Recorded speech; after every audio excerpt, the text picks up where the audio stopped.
좌우 옆에 분에게 인사합시다. 서로 축복합니다. 인사합시다. 얼마 전에 도쿄올림픽이 마쳤습니다. 도쿄올림픽을 보면서 느꼈던 것 중에 하나가 감동을 주는 스포츠가 있었습니다. 바로 여자 올림픽 배구였습니다. 모든 경기들이 굉장히 감동을 주었다 그러는데 그 중에서도 일본전이었습니다. 마지막 세트의 접전이었고 마지막 5세트가 15점 경기인데 대한민국이 14대 12로 이미 지고 있었습니다. 마지막 일본이 1점만 더 내면 매치 포인트 상태에 있기 때문에 대한민국은 이대로라면 이 경기를 질 수밖에 없었습니다. 그런데 놀라운 일이 일어났습니다. 14대 14로 듀스를 만들고 그리고 역전을 해버린 것입니다. 말도 안 되는 일이 일어난 거죠. 이 경기를 보고 전 국민들이 열광했습니다. 저는 지금 이 한국 사회에 가장 필요한 말, 지금 한국 교회에 아니 여러분들에게 가장 절실한 말이 이 경기를 통해서도 드러나고 있었습니다. 그것이 뭐냐면 아직 끝나지 않았다. 아끝나라는 말입니다. 오늘 말씀의 배경은 이 아끝나, 아직 끝나지 않았다라는 말씀을 보여주는 배경입니다. 여러분, 예수님이 유대인의 명절에 예루살렘으로 올라갔습니다. 그곳은 어디냐면 예루살렘 성문 양문 곁에 있는 베데스다 연못이었습니다. 그 베데스다 연못의 이름의 뜻은 치유의 연못이라는 이름으로 소문이 나 있었습니다. 그곳에 병자들, 맹인들, 다리 저는 사람들, 각종 병자들이 그 베데스다 연못에 몰려 있었습니다. 왜냐하면 천사가 가끔 연못에 내려오는데 그 내려오는 그때에 물이 움직이는 것입니다. 그래서 그 물이 움직일 때에 먼저 들어가는 사람이 병이 나았기 때문인 것입니다. 그래서 사람들은 물의 변화가 나타나기만 눈 빠지게 기다리고 있는 것이 이 베데스다 연못이었습니다. 그런데 이 연못 곳에 한 남자가 등장하는 것이죠. 성도 여러분, 그 남자가 누구일까요? 여러분은 지금 그냥 생각해도 예수님이겠지. 예수님이 아닙니다. 이 남자의 그의 삶이 지금 어떤 삶이고, 그리고 이 남자의 지금까지의 삶은 우리의 삶, 여러분의 삶과 어떤 연관이 있을까요? 오늘 말씀은 지금 나의 삶과 어떤 관련이 있을까요? 이것이 오늘 말씀의 질문입니다. 본문 5절에 이 남자가 등장하는데 이렇게 등장하고 있습니다. 5절 다 같이 읽어보겠습니다. 시작. 거기 38배 된 병자가 있더라. 그 베데스다 연못에 자그마치 38년 된 병자가 있었다. 날술로 계산하면 여러분 14,000일입니다. 14,000일 동안에 그는 그 세월 동안에 걸어서 원하는 곳에 갈 수 없었고 필요한 것을 구할 수가 없었습니다. 그는 무기력한 삶을 살고 있었습니다. 저는 생각해봤습니다. 한때 이 남자도 이 베데스다 연못에 왔을 때 굉장히 희망찬 미래를 품고 왔을 것이다. 그래도 날마다 하루를 깰 때마다 하루하루를 깰 때마다 내일이면 나는 강한 다리가 되어 있을 거야. 내일이면 좋아질 거야. 그러면서 1년, 2년, 3년, 4년, 5년, 6년, 7년, 8년, 9년, 10년 10년이 접어들면서 이제는 말에 이렇게 나오는 것입니다. 내일이면 혹시 나을 수 없을까? 아마 낫지 않을까? 처음에 그 확신이 점점점 확신이 사라져가기 시작합니다. 그렇게 20년, 30년, 38년이 흘러가는 사이에 그 남자의 마음이 굳어져 갔습니다. 기도는 멈춰졌고 소망과 희망은 사라졌습니다. 남자는 자신의 무력함을 현실로 받아들였습니다. 그리고는 이렇게 고백합니다. 이제 나는 끝났다. 이제 모든 것이 끝났다. 나는 길이 없다. 사람들은 말합니다. 뭐라고 말합니까? 하늘은 스스로 돕는 자를 돕는다. 저는 이 말이 성경적이지 않다고 생각합니다. 왜요? 하나님은 스스로 도울 수 없는 사람도 도우신다. 무기력한 사람도 도우신다라는 것입니다. 모든 상황이 무기력해졌을 때에도 하나님은 일하시고 자신의 끝에 이르렀을 때에도 거기서도 하나님은 시작하시는 분이신 것입니다. 이 남자는 분명히 이렇게 고백합니다. 7절입니다. 다 같이 읽어볼까요? 자, 7절 시작. 병자가 대답하되 주여 물이 움직일 때에 나를 못에 넣어주는 사람이 없어 내가 가는 동안에 다른 사람이 먼저 내려가나이다. 처음에는 이 사람은 희망이 부풀어 올랐습니다. 베데스다 연못에 처음 왔을 때는 이 마음이었습니다. 오늘은 나을 수 있다. 내일 일어났을 때는 오늘은 나아질 수 있을 것이다. 그 사람은 마음속에 희망과 소망이, 간절함이 있었습니다. 내 몸이 나아진다. 내 몸은 고쳐진다. 내 인생은 좋아진다. 우리 가정은 좋아진다. 우리 직장은 좋아진다. 내 일터는 좋아진다. 우리 셀은 좋아진다. 내 자녀는 좋아진다. 매일마다 마음속에 뭐가 있었냐면 베데스다 연못에 왔을 처음에는 나을 수 있다, 이 마음으로 왔습니다. 그러면서도 날마다 행인들이 던져주는 동전 몇 푼으로 버티며 하루하루를 살아갔습니다. 그러면서 이 남자는 행복한 상상을 했습니다. 베데스다 연못에서 천사가 내려와서 움직일 때 내가 거기서 기어서라도 가면 나는 나을 거다. 날마다 그렇게 하면서 버텨갔습니다. 하지만 여러분, 이분에게는 그날이 오지 않았습니다. 하루하루 실망이 쌓여갑니다. 좋은 일이 일어나지 않습니다. 이제 그 사람이 바라는 희망은 동전 몇 푼이었습니다. 그는 무기력에 빠졌습니다. 병이 나을 거라는 희망, 인생이 좋아질 거라는 기대, 상황이 좋아질 거라는 소망, 이제 그 소망이 다 무너진 것입니다. 여러분은 어떻습니까? 성정교회 예배당에 오늘 와 앉아 있습니다. 성정교회 처음 왔을 때 여러분은 하나님에 대한 기대가 있었습니다. 또 하나님이 내 병을 고치겠지, 우리 사업장을 좋아지게 하겠지, 그리고 내 자녀를 훨씬 낫게 좋아지게 해주겠지, 그리고 내 믿음이 좋아지게 하겠지. 그렇게 하루를 살고 이틀을 살고 3일을 살면서 그 희망을 갖고 살아가는데, 하루를 지나고 이틀을 지나고 3일을 지나고 1년이 지나고 2년이 지나고 3년이 지나고 5년이 지나고 6년이 지나고 7년이 지나고 8년이 지나고 9년이 지나고 20년이 지나고 30년이 지나고 38년이 지났습니다. 근데 내 삶이 나아지지 않아요. 사업장이 좋아지지 않아요. 빚만 쌓여가고 있어요. 자녀는 여전히 속썩이고 있어요. 그리고 배우자와의 관계는 여전히 좋지 않아요. 그리고 여러분, 일터도 사업장도 좋아지지 않고 있어요. 그렇게 교회 생활도 좋아지지 않아요. 그렇게 며칠 몇 년을 그렇게 지내다 보니 내 안에 성정교회 처음 하고 예수님을 처음 믿었던, 처음 하루하루 기대와 소망으로 살았던 그 기대들이 실망으로 바뀌어가요. 그리고 이제는 교회에 와요. 베데스다 연못에 와요. 그런데 몸은 와 있는데 마음은 어떻게 돼 있어요? 무기력이 되어 있는 거예요. 교회에는 와요. 예배당에 참여해요. 기도는 해요. 그런데 마음속에 더 이상 사업장이 좋아지지 않아요. 매일 그렇게 소망했어요. 성정교회 와서 예수를 믿고 나서 사업이 좋아지고, 관계가 좋아지고, 일터가 좋아지고, 직장이 좋아지고, 자녀가 좋아지고, 배우자의 환경이 좋아지고, 내 몸이 좋아지고를 매일매일 기대왔는데 그 기대가 나타나지 않고 소망이 이루어지지 않으니 이제는 내 마음속에 뭐가 왔습니까? 더 이상 기대가 안 생겨요. 더 이상 희망이 안 생겨요. 더 이상 소망이 안 생겨요. 마음이 뭐가 왔어요? 무기력에 빠진 거예요. 그래서 예배당이 이렇게 앉아 있어요. 38년 된 병자가 베데스다 연못에서 몸은 앉아 있지만 마음은 무기력이에요. 오늘 나아질 거라고, 오늘 좋아질 거라고, 오늘 더욱더 역사가 일어날 거라고, 오늘 좋은 일이 일어날 거라는 내 인생과 내 가정과 교회와 그리고 나의 직장과 일터와 자녀에 대한 희망이 다 사라지고 예배를 드려도 몸만 앉아 있는 거예요. 38년 된 병자가 그랬어요. 여러분, 지금 여러분은 어떻습니까? 처음 성정교회를 등록하고 우리 교회를 나오고 예수님을 믿게 됐을 때 여러분은 어땠습니까? 야, 예수님을 믿고 성정교회에 나와서 믿음 생활하면 점점점 사업장이 좋아지겠지, 오늘은 좋아지겠지. 근데 교회 왔는데 실망스러운 일들이 자꾸 일어나는 겁니다. 그리고 예수님을 믿고 살아가는데 자꾸 몸이 안 좋아지는 것입니다. 내 마음속에 이런 마음이 들어요. 자녀는 뜻대로 안 돼요. 왜 이렇게 자녀들이 속을 썩이고 부모 말을 안 듣는지 모르겠어요. 그리고 그것뿐입니까? 남들은 점점 직장생활도 승진하고 좋아지는데 나는 자꾸 뒤처져 가는 것입니다. 그러면서 마음속에 이런 마음이 드는 거예요. 처음에는 소망이 생겼는데 이제는 소망과 그리고 희망은 사라지고 이 가슴 속에 세 글자가 남아있어요. 무기력.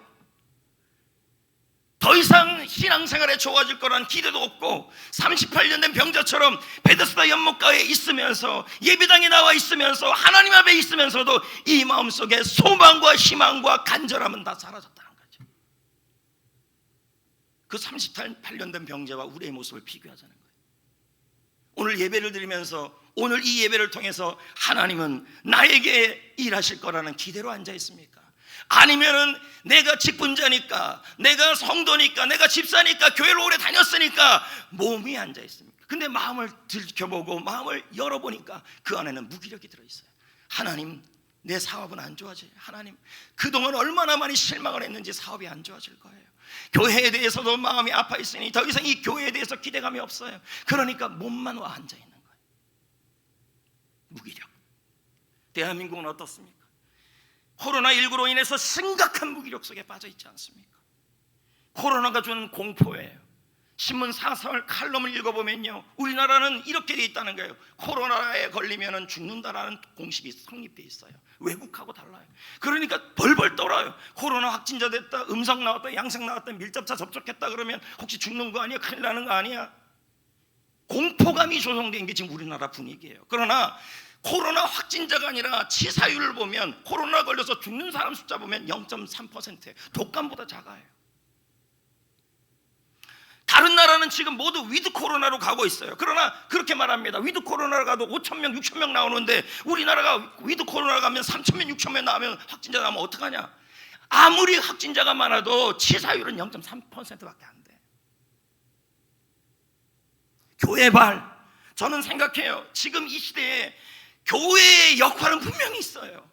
마음이 우울해지고 마음이 무력해졌을 때 희망과 소망을 의지하고 전할 수 있는 것이고 그 말씀을 들을 수 있는 것은 교회예요. 그런데 교회발 하는 바람에 교회를 혐오시설로 만들어놨어요.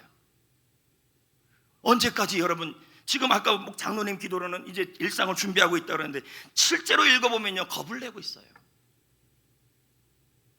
11월 중순에 위드 코로나 올 거라 하지만 아직도 만지작 그래요. 진짜 올까요? 국민들은 지금 공포가 익숙해지고 코로나 현실 앞에 우울증은 더 심해지고 무기력 속에 빠진 거예요. 우리 처음에 안 그랬습니까? 1년 가겠지, 6개월이면 가겠지. 그런데 다른 나라들은 다 하는데 아직도 우리나라는 지금도 계속 코로나 걸리면 큰일 나고 자가격리 시키고 난리 법석입니다. 자살을 생각하는 사람 비율이 12%가 더 늘었다. 저는 얼마 전에 신문에 한 칼럼을 봤습니다. 10년 뒤의 신문, 이렇게 나왔어요. 10년 뒤 신문. 뭐라고 나온지 아십니까? 올해 태어난 아이가, 2021년에 태어난 아이가 고등학교를 졸업할 때, 성인이 됐을 때 이 아이가 우리나라 나라빚을 1억 원을 책임져야 된다는 거예요. 25만 원 받으면 참 좋지요. 근데 여러분의 아이가 앞으로 한 사람당 1억 원은 책임져야 돼요. 나라빚이에요, 나라빚.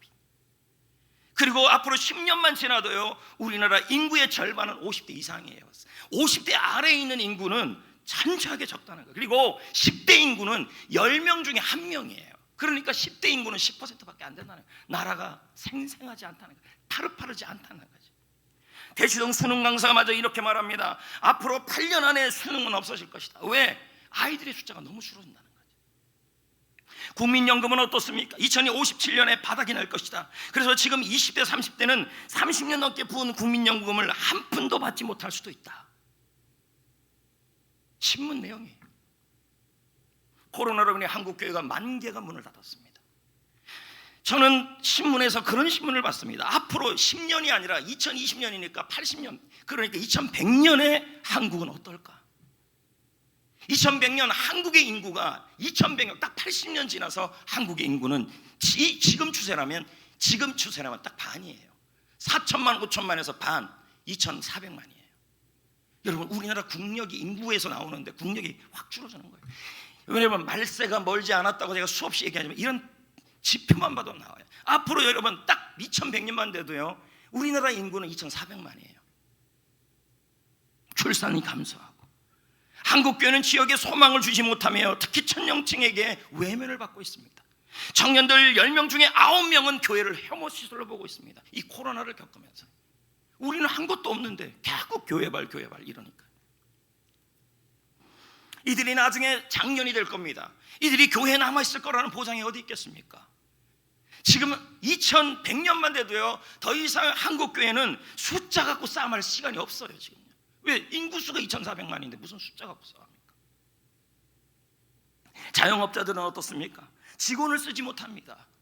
1년 새 직원만 6만 명이 줄었다 그럽니다. 그런데 정부는 말하지 않습니까? 정부는 뭐라 그럽니까? 일자리는 더 늘었다. 근데 실상 들어가 보면 일자리는 보면 공공일로 일자리입니다. 우리의 삶은 지금 어떻게 지나가고 있습니까? 결혼 생활을 시작하고 직장 생활을 시작합니다. 여러분 전부 저를 보십시오. 학교도 들어가고 사업도 합니다. 교회도 시작하고 셀도 시작합니다. 그리고 처음에는 우리가 그거 할 때 다 기대가 있었어요. 저는 일부에도 물었어요. 문영숙 집사님, 성전교회 처음 등록했을 때 어떤 마음으로 성전교회 나왔습니까? 그랬더니 안보다 뻔하지 않습니까? 교회에 대한 소망, 교회에 대한 기대. 근데 그러면서 우리가 10년, 20년은 교회에서 5년, 10년을 지나면서 우리 마음속에 무기력이 생겨요. 성도에 대해서 실망. 그러나 다른 교회 가도 마찬가지입니다. 여러분, 인간은 다 죄인이기 때문에 다 실망하게 됐어요. 성도에서 실망하고 사람에서 실망하니 이제 교회에 대해서 소망이 사라지는 거예요. 그래서 교회의 사명에 대해서 뭐 해야 돼요? 무기력이 나오는 거죠. 하루하루 직장생활 승진, 학교 공부, 가정의 평안, 질병의 치유, 자녀의 소망, 하루하루를 처음에 예수 믿고 교회에 오고 나올 때, 야, 내 병 나을 거야. 새벽 기도하더니 특세하더니 병 나은다는 간증이 나와. 야, 그리고 직장할 때 내가 좀 승진할 것 같아.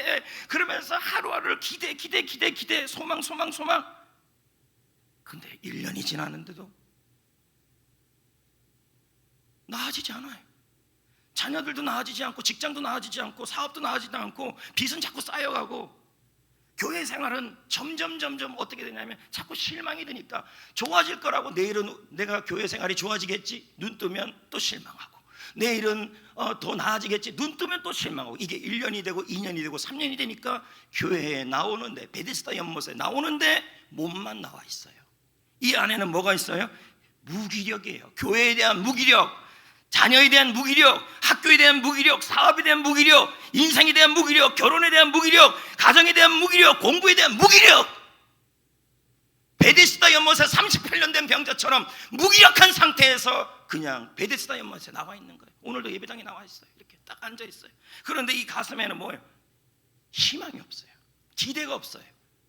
교회에 대한 소망, 인생에 대한 소망, 건강에 대한 희망, 사업장에 대한 희망, 그 모든 것이 다 사라졌어요. 그래서 이 마음속에 뭐가 남아요? 무기력이에요.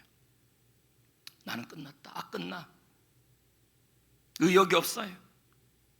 열정도 없어요. 살았지만 그냥 살아있는 거예요. 38년 된 병자를 보십시오. 베데스다 연못이란 치유의 연못에 앉아 있어요. 그러나 처음 왔던 그 하루, 1년을 지났을 땐 그때, 2년을 지났을 그때 그는 계속 마음속에 희망이 있었을 거예요. 난 나아질 거다. 좋아질 거다. 38년 동안 그러니까 치유의 연못에 누워 있으면서도 그는 이제 동전 몇 푼의 희망을 걸어요. 송정께서 몇 년 신앙생활 하셨습니까? 5년, 3년, 6년, 10년, 12년, 40년, 50년, 60년. 지금 이 교회를 나올 때, 여러분이 기도할 때 과연 이 마음속에 몸만 와 있습니까? 아니면 이 마음속에 여러분 간절함이 있습니까? 나아질 거라는 간절함. 맨 처음에 성전교회 왔을 때, 목사님 성전교회 등록할 때요, 저는 기대가 있어요, 소망이 있어요. 그러더니 1년이 지났어요, 2년이 지났어요. 그러더니 김 집사님이 속을 썩여요, 박 집사님이 속을 썩여요, 이 집사님이 속을 썩여요. 그러더니 교회가 정남이가 뚝뚝 떨어져요. 그랬더니 목사님도 계속 뭐라 그래요. 그러니까 아이고. 그러면서 뭐예요? 이제 교회에 대한 희망과 기대가 싹 사라져요. 그러니까 남은 건 뭐예요? 교회는 나와도 마음속에 희망이 없어요. 예배를 드리고 기도를 해도 나아질 거라는 소망을 안 가져요. 여러분, 중요한 게 하나 있어요. 아무리 그래도 우리 예수님은 여러분을 향하여 여러분이 그 무기력한 상태에 있기를 바라지 않아요. 믿으십니까? 여러분, 무기력은 자랑이 아닙니다.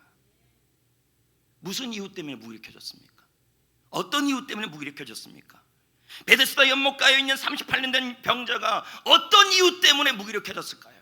우리는 갖가지 이유 때문에 직장과 사업과 인생과 자신과 병과 믿음과 소망에 대해서 무기력해져요. 오늘 오전에도 일부 설교를 듣고 나서 어떤 가정이 부부가 기도받고, 용인대 교수님이에요. 그런데 기도받고 갔어요. 근데 그분이 그러더라고요. 나는 아이를 낳고 나서 무기력해졌다. 나는 병을 낳고 나서 무기력해졌다. 우시더라고요. 무기력에 대한 얘기를 하더라고요. 그게 당연한 줄 알았대요. 기대 없이 그냥 예배당에 나온 거예요. 기대 없이. 하나님이 그 모습을 기뻐하지 않아요. 너무 여러분이 일어나기를 원해요. 6절을 한번 보자고요. 주님이 뭐예요? 38년 동안에 무기력한 상태에서 병이 된 상태에서 있었던 그 모습을 지금 여러분이 그렇다면 그 모습을 주님은 뭐 하신다는 거예요?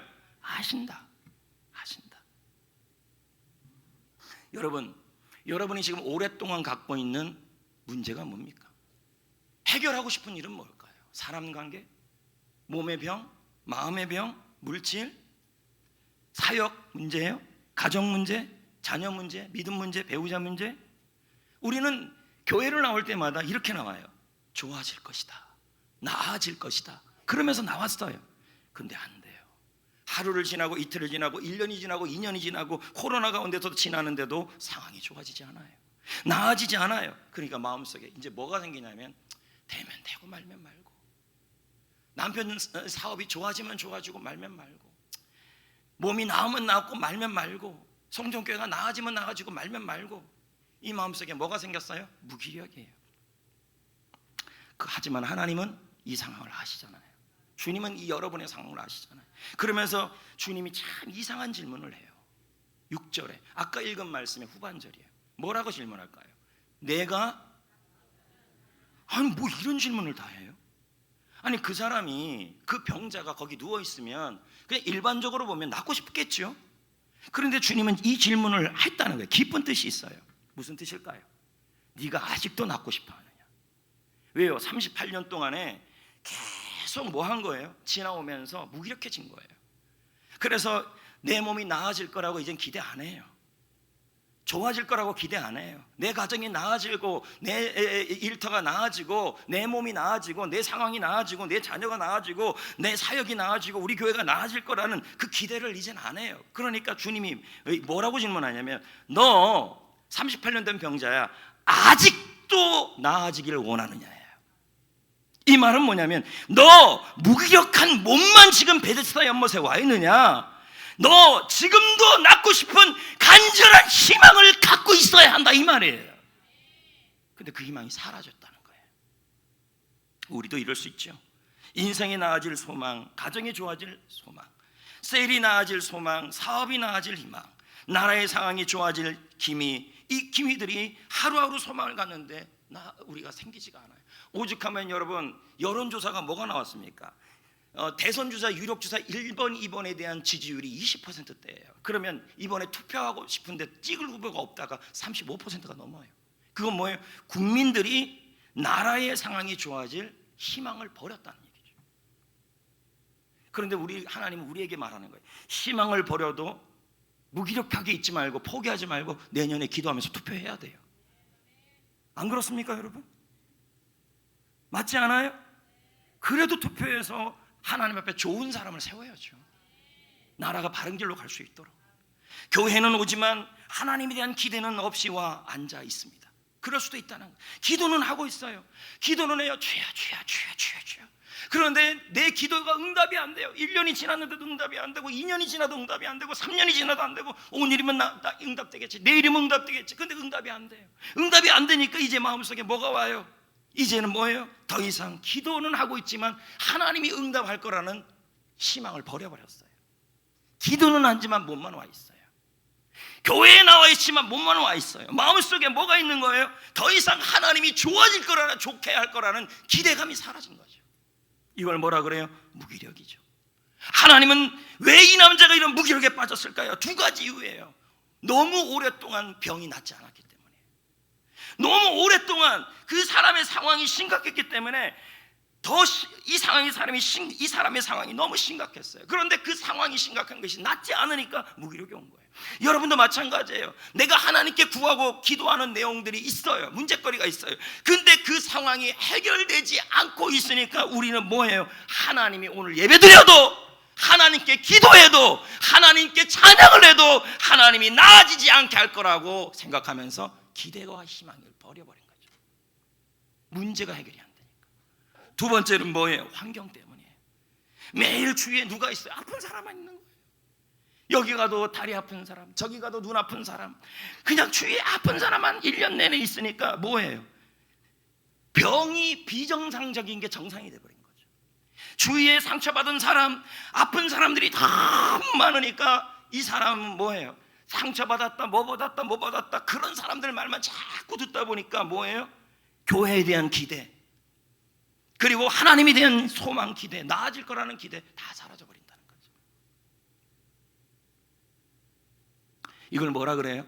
심리학에서는요, 학습된 무기력이다. 그냥 체득이 된 거예요. 내가 하나님 기도했는데 나아질 거라고, 또 성전교회 나와서 처음에 성전교회 나왔을 때 1년, 2년, 3년 했을 때 그 소망이 있어요. 와, 교회 나와서 하나님이 내 사업이 나아지게 하고, 내 몸이 나아지게 하고, 내 일터가 나아지게 하고, 내 교회 생활이 나아지게 하고 하려고 그랬더니 주위에 날 가만 안 두네요. 지금 제 얘기하는 거 아니에요. 사람들이 날 가만 안 두네요. 자꾸 상처만 주는 말을 하고 무슨 말을 하고 하니까 자꾸만 교회에 대해서 희망이 사라지고, 하나님에 대한 도움에 대해서 희망이 사라지니까 마음이 포기가 되고 무기력해지고, 이게 뭐예요? 학습된 무기력이에요. 그래서 뭔 얘기만 해도 안 해요, 못 해요, 하긴요, 나 내버려둬요. 그냥 저절로 생긴 무기력이에요. 셀리그만의 실험을 통해 나왔지 않습니까? 개들을 칸막이에 넣고 전기 충격을 줬어요.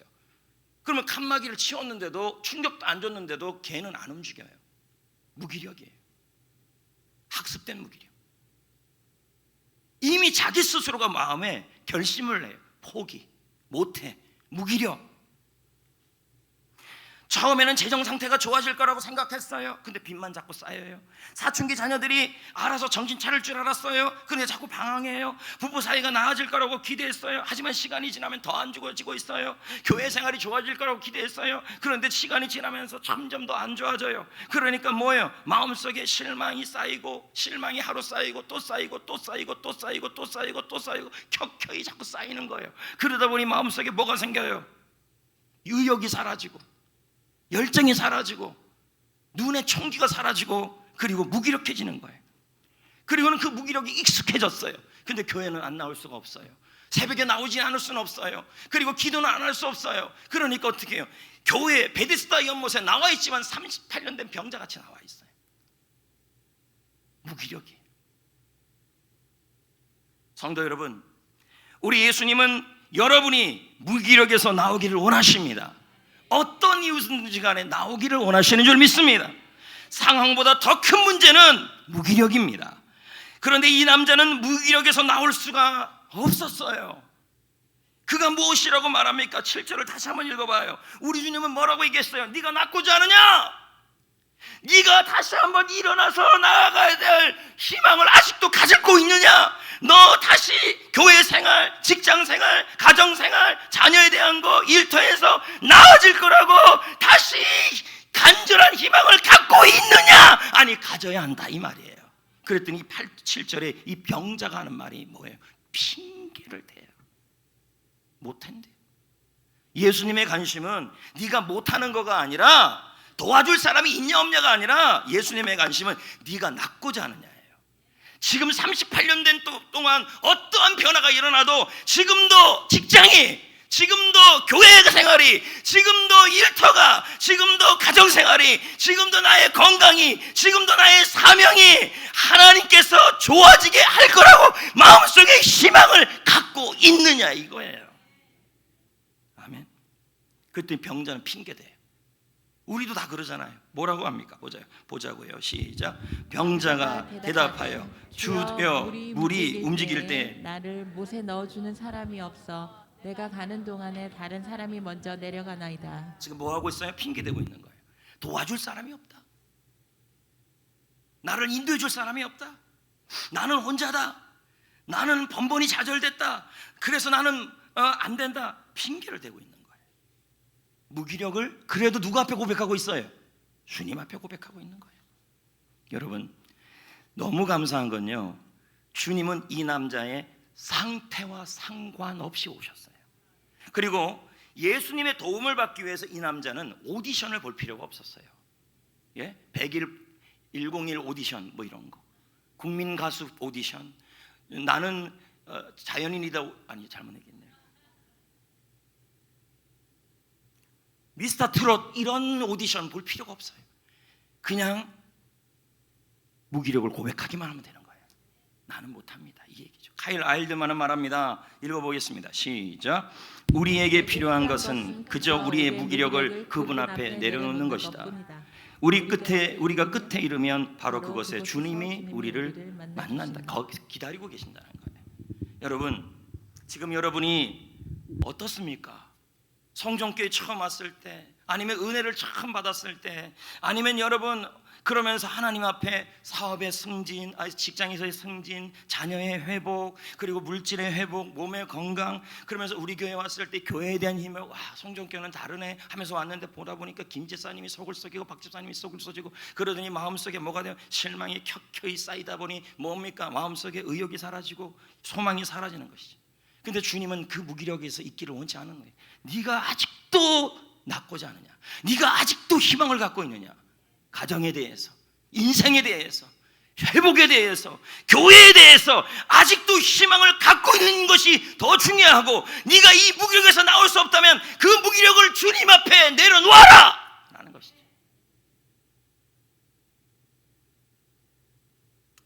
여러분, 인생 38년을 이가 살았어요. 근데 그 38년의 고백은 딱 한 줄이었어요. 38년 동안 병이 오랬다. 여러분, 내 속에 무기력으로 살아가면 하나님이 기억하는 문장은 한 문장이에요. 저 사람은 무기력 속에 살았다. 38년 동안, 20년 동안, 1년 동안, 5년 동안, 단 하루를 살아도, 아니 단 1년을 살아도 여러분, 주님 앞에서 무기력에서 나와서 주님의 힘으로 승리하는 삶을 살아야 합니다. 할렐루야. 이 남자가 무기력에서 나올 수 있었던 방법, 아니 예수님이 이 남자의 무기력에서 나오게 했던 방법이 두 가지입니다. 자, 8절을 봅시다. 예수께서 이르시되 일어나 내 자리를 들고 걸어가라 하시니. 세 개의 동사가 나와요. 일어나라, 자리를 들어라, 걸어가라. 근데 여러분 너무 웃기지 않아요? 이 남자가 일어날 수 있어요? 자리를 들고 들을 수 있어요? 아니 누워있는 사람인데요, 걸을 수 있어요? 없어요. 그래서 참 재밌는 건요, 우리 주님이 명하실 때는 힘을 줘요. 우리 주님이 명하실 때는 힘을 주시는 것입니다. 지금 여러분, 나는 일어날 수 없어요. 하나님, 나는 지금 이 무기력의 자리에서 자리를 들고 걸어갈 수 없어요 라고 고백할 때 주님은 우리에게 말합니다. 너 이제 일어나라. 너 이제 무기력의 자리에서 일어나라, 걸어가라. 내가 그 말에 순종할 때 내가 너에게 힘을 줄 것이다. 할렐루야.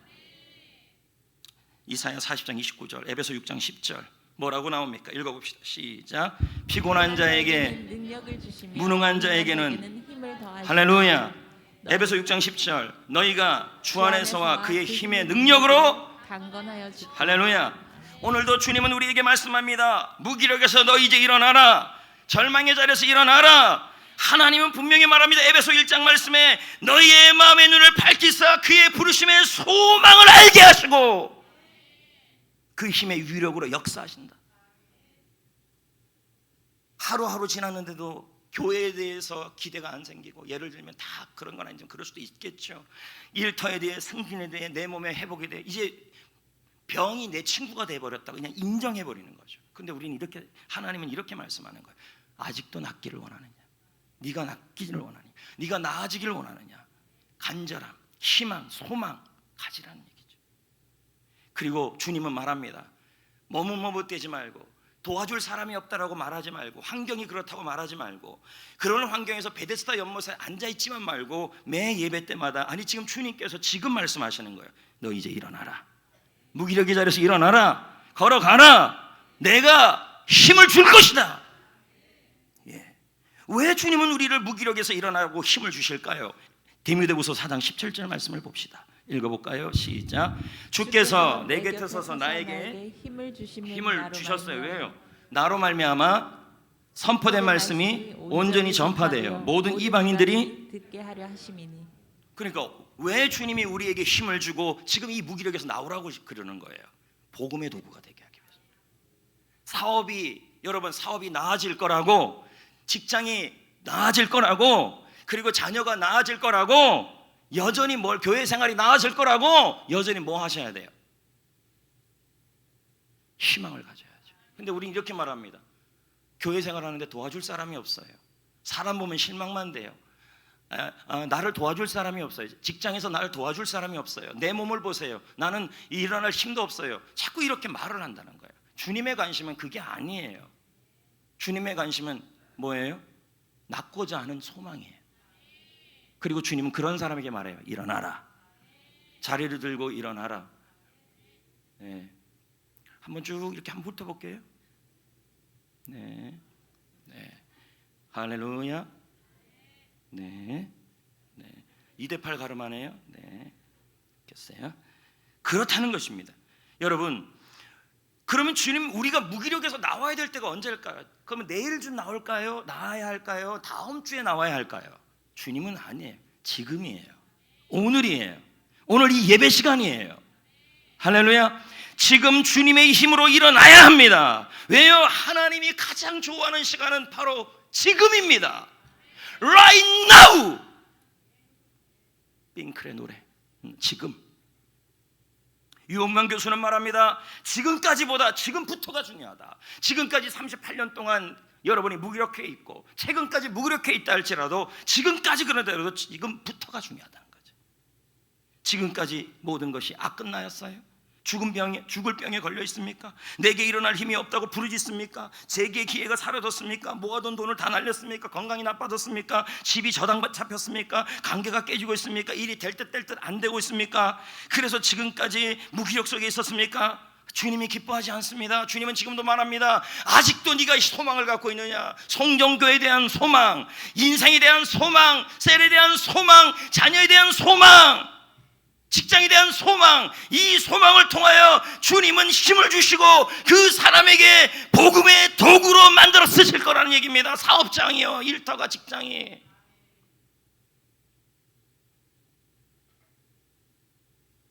지금까지보다 지금이 중요합니다. 지금부터. 오늘 일어나야 합니다. 마음속에 간절한 소망을 품으셔야 합니다. 성전교회에 대한 소망, 셀에 대한 소망, 인생에 대한 소망, 미래에 대한 소망. 무기력 속에 살지 마시고 오늘 주님은 여러분에게 말씀하십니다. 이 찬양을 불러주며 말씀하시는 것입니다. 다 같이 불러보겠습니다.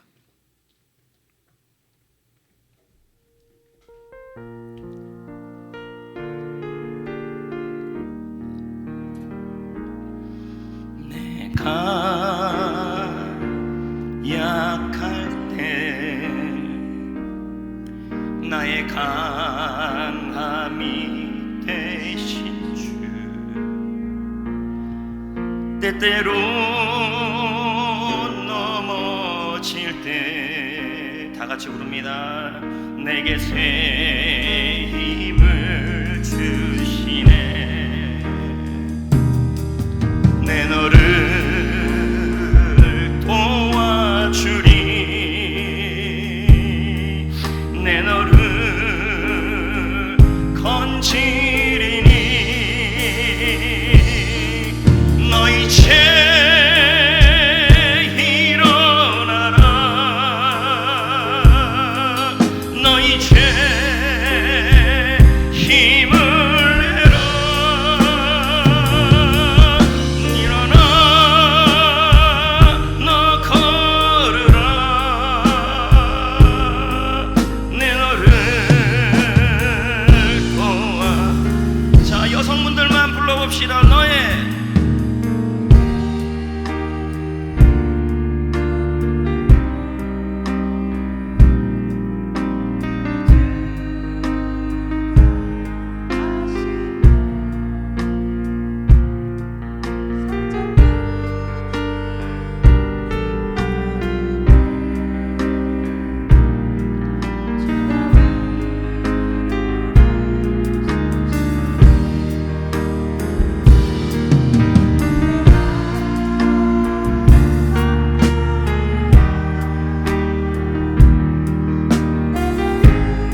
기록되는 성경 절수는 한 절입니다. 38년 동안 무기력 속에 살았다. 그러나 여러분, 주님의 힘으로 일어나야 합니다. 다시 하나님의 나라를 위한 소망, 다시 복음에 대한 기대, 다시 일터와 직장과 인생과 나의 가정에 대한 소망을 품어야 합니다. 할렐루야. 그럴 때 하나님은 여러분을 일어나게 하십니다. 9절 말씀해 보십시오. 그 사람이 곧 나와서 자리를 들고 걸어가니라. 그의 삶의 인생의 최고의 시간을 경험하게 된 것입니다. 성경에 보면 악끝나의 인생들이 많습니다. 삼손은 머리카락이 잘려나갔을 때 인생이 아니죠. 끝난 것처럼 보였습니다. 그러나 안 끝나였어요. 안 끝났다. 예수님은 십자가에 달렸을 때 모든 사람이 끝났다 했습니다. 그러나 그것이 끝이 아니라 부활이 있었습니다. 지금 여러분 어떻습니까? 사업이 여의치 않습니까? 파트너가 힘들게 합니까? 자금이 여의치 않습니까? 돈이나 건강과 그리고 관계가 희망이 보이지 않습니까? 교회 생활에 자꾸 희망이 사라지고 있습니까? 그렇게 계속 하루하루 실망 속에 살아가면 학습된 무기력 속에 살아가는 것입니다. 좋은 일이 일어날 리가 없어. 상황이 좋아질 리가 없어. 평생 이렇게 살아왔는 걸. 그러나 주님은 말씀합니다. 지금 오늘 주님의 힘을 주시고 있음을 믿으십시오. 지금 무기력한 자리에서 일어나시고 무력한 현재의 삶을 받아들이지 마시고 주님의 힘으로 일어나셔야 합니다. 산모에게 말합니다. 힘줘. 더는 못하겠는데요. 견딜 수 없는데요. 포기할래. 포기해. 그럼 다 끝났어. 그러나 산모는 포기하지 않아요. 힘을 줘야죠. 지난주 우리 교회는 온라인 해피코스를 진행했습니다. 해피코스를 하나님을 모르는 사람들에게 행복한 삶을 소개하는 복음의 가정이죠. 2년 동안 우리는 전도를 하곤 했지만 해피코스를 못해서 참 한국교회 전체가 우리 교회뿐만 아니라 무기력 속에 있었습니다. 그러나 우리 교회는 무기력하지 않았습니다. 소망을 또 품고 해피코스를 지난번에 게스트가 안 왔는데요. 그래도 또 우리는 또 뭐합니까? 셀에서 게스트를 섬기고 또 초대 만찬을 하고 이 일에 순종하고 해피코스에 보내고 그리고 우리는 온라인 해피코스를 진행했습니다. 감사하게도 참 많은 게스트들이 왔어요. 오프라인보다 훨씬 많은 것 같아요. 제가 이런 전도가 되게 어려운 시대에 지난번 토크는요 제가 하진 않았지만 영어가 썰락썰락 나오는데요, 나는 그거 듣고 은혜 받았으면 기적이라고 봤습니다. 근데도 반응 보니까 게스트들이 기대가 됩니다. 나는 생각했어요. 뭐가 기대가 될까? 쌀라쌀라 나오는데 영어 자막도 잘 안 보이는데 한국어 더빙판으로 이제 바꿀 거고 오늘은 제가 직접 듣고 또 해보고 막 이럴 겁니다. 그럼에도 여러분 게스트나 특히 스태프들은 이런 고백들을 합니다. 그동안 몸이 힘들고 나약함을 느꼈는데 온라인 해피코스를 참여함으로 무기력함 속에 있지 않고 순종했습니다. 참여했습니다. 그랬더니 나의 영이 살아났습니다. 그 고백들을 하더라는 거죠. 다시 한번 느꼈습니다. 여전히 우리는 전도가 지난번에 못 돼도 또 전도에 대하여 희망을 갖고 기대를 갖는 거죠.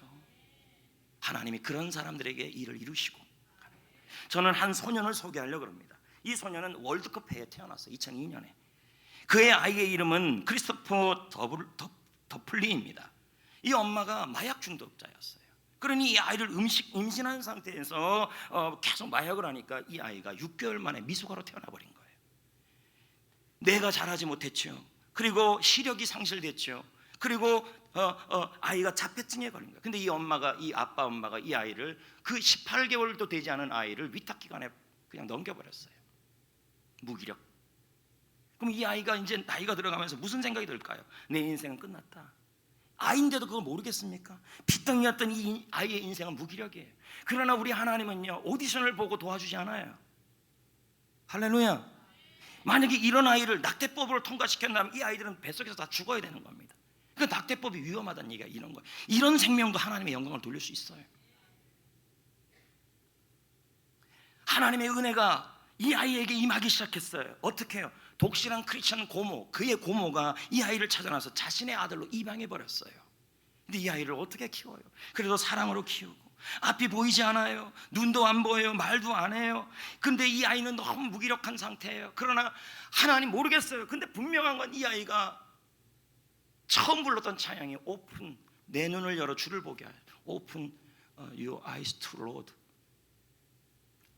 눈도 안 보이는 이 아이가 그런 찬양을 처음 불렀고 피아노를 치면서 불렀다는 것은 이 아이에게 하나님은 계속 물었을 거예요. 네가 낳고자 하느냐, 네가 일어나고자 하느냐. 근데 그런 기대와 소망이 있을 때 하나님은 무기력하게 살기는 원해요. 이 아이가 몇 살까지, 한 4살까지 그렇게 살았는데 4살부터 피아노를 치고 찬양을 불렀어요.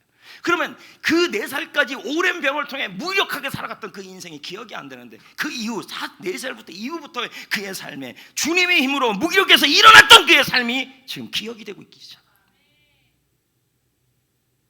어느 날 갑자기 피아노를 치고 가르쳐주지도 않았는데 4살이 몸은 막 움직이는데 그때 부른 노래는 내 마음의 눈을 열어주옵소서. 에베소서 말씀 아닙니까? 나의 마음의 눈을 열어 주의 소망의 간절함을 알게 하여 주옵시고 소망으로 살겠다는 거죠. 2013년 이 아이의 첫 앨범이 나와요. 찬양 사역자가 되고, 만약 이 아이를 낙태시켜 죽였다면 이런 일을 할 수 있겠습니까? 그의 영상이 유튜브 조회수가 1000만 뷰가 돌파했어요. 이제 저는 말씀을 맺으려고 합니다. 처음 무기력한 상황에서도 그냥 무기력하게 있는 게 아니라 네가 낳고자 하느냐, 네가 다시 한번 네 인생이 나아지고 너의 삶이 나아지고 가정이 나아지고 셀이 나아지고 전도가 나아질 거라고 여전히 간절한 희망을 갖고 있느냐. 그런 자에게 주님은 지금 말씀합니다. 일어나라, 걸어라. 저는 불멸의 이순신이라는 드라마를 본 적이 있습니다. 그때 기억에 남는 대사들이 참 많은데 조선 수군이 모두 전멸할 때 아주 엄청난 대사가 나옵니다. 이순신 장군이 백의종군을 하잖아요. 선조의 질투 때문에 장군은 고문으로 온몸이 만신창이가 돼요. 임금 선조는 더 이상 조선을 살릴 길이 없자 자기가 죽이려고 했던 백의종군을 시켰던 이순신 장군을 다시 통제사로 보냅니다. 그의 친구 영의정 유성룡은 이순신 장군에게 찾아가 말합니다. 자네가 버린 나라다. 자네를 버린 나라다. 자네를 버린 임금이다. 다시는 전쟁터에 나가지 말아라. 내 목숨을 걸고 전하께 말해서 당신이 전쟁터에 나가지 않게 할 거다. 그러자 장군이 이렇게 말합니다. 몸이 만신창이가 됐는데도 뭐라고 얘기하냐면 희망을 버리지 않아요. 희망을 버리지 않으면서 자기는 몸이 만신창이가 됐고 더 이상 희망과 기대가 없고 남은 배는 12척밖에 되지 않고 수백석의 외성과 싸워야 돼요. 그러면서도 그는 이렇게 말해요. 뭐라고 얘기합니까? 유성룡에게요. 나는 그래도 희망을 버리지 않습니다. 내 몸이 만신창이가 되고 그리고 내가 갖고 있는 현실이 도와줄 사람이 적고 배도 적다 할지라도 나는 그래도 마음속에 무기력으로 있지 않겠습니다. 그리고 남은 군사들에게 말해요. 무기력 속에 빠진 군사들에게 말해요. 아직도 백성들이 이 조선에 희망을 걸고 있습니다. 그들이 희망이 있는 한, 그들이 희망을 걸고는 있는 한 우리 수군도 희망을 걸어야 합니다. 무기력에서 나와야 합니다. 그의 몸은 만신창입니다. 12척의 배밖에 없습니다. 그러나 희망 하나 붙들고 무기력에서 일어났습니다. 그러면서 12척의 배를 바라보며 조용히 말했을 겁니다. 아직 끝나지 않았다. 아직 끝나지 않았다. 지금 우리나라는 엄청난 위기 속에 있습니다. 경제는 무너지고 정치는 안개 속입니다. 교회는 힘을 잃고 성도들은 힘겨워하고 앞으로의 미래에 대해서 좋은 예상들이 나오고 있지 않습니다. 그러나 이 상황에서도 너희를 위한 나의 생각은 재앙이 아니라 미래의 희망이라. 베데스다 연못가에 있는 병자와 같이 그냥 와서 예배당에 앉아 있습니다. 몸만 와 있습니다. 이 속에 가정에 대한 소망, 교회에 대한 소망, 셀에 대한 소망, 그리고 인생에 대한 소망, 직장에 대한 소망이 없어요. 그냥 무기력이에요. 이런 상황에서 예수님은 우리에게 외칩니다. 지금 무기력 속에 있느냐? 지금까지 있었느냐? 나는 너의 지금 상태를 안다. 아직 끝나지 않았다. 지금부터가 중요하다. 오늘부터가 중요하다. 내가 일어날 힘을 주겠다. 지금 그 힘으로 일어나라. 좋은 날이 올 것이다. 할렐루야. 다음 주는 창립주일입니다. 110년, 112년 수많은 어려움 가운데 믿음의 선배들은 무기력할 때마다 주님의 힘으로 일어났습니다. 그래서 현재 우리 교회가 있는 거죠. 올해 창립감사주일 예물을 통해서 저희들은 개척계 월세를 내주고 지역 학생들에게 장학금을 사용하려고 합니다. 저 역시도 이렇게 기도하고 있습니다. 주님, 아직 끝나지 않았습니다. 한국교회 아직도 끝나지 않았습니다. 우리 교회 성도님들 아직 끝나지 않았습니다. 미래의 예상이 종말로 행하여 간다 할지라도 그 상황에서도 하나님은 빛나는 하나님이시고 만군의 여호와십니다. 지금까지보다 지금부터가 중요함을 우리 성도들이 깨닫게 하여 주옵소서. 지금까지 무기력하게 있었다면, 그리고 뭔가 사람과 도와줄 사람이 없다고 갖가지 이유를 댔다면 이제 그 말 그만두게 하시고 우리 성도들에게 힘을 주시고 이 시대의 소망이 되는 교회가 되게 하여 주옵소서. 간절한 소망을 다시 한번 주시옵소서. 복음의 도구가 되게 하여 주옵소서. 우리 다 같이 기도합시다.